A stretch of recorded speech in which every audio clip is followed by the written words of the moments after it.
ГСП онлайн. Городские новости сейчас. Суббота, 12:30. В парке культуры и отдыха празднуется Сабантуй. Сегодня здесь разбита ярмарка, где каждый желающий может приобрести национальное угощение или тематическое украшение.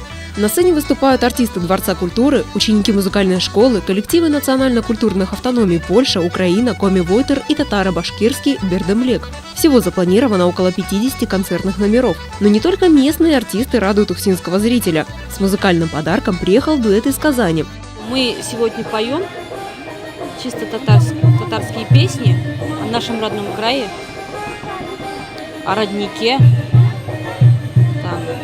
о наших обычаях. О природе, о любви, о родном крае.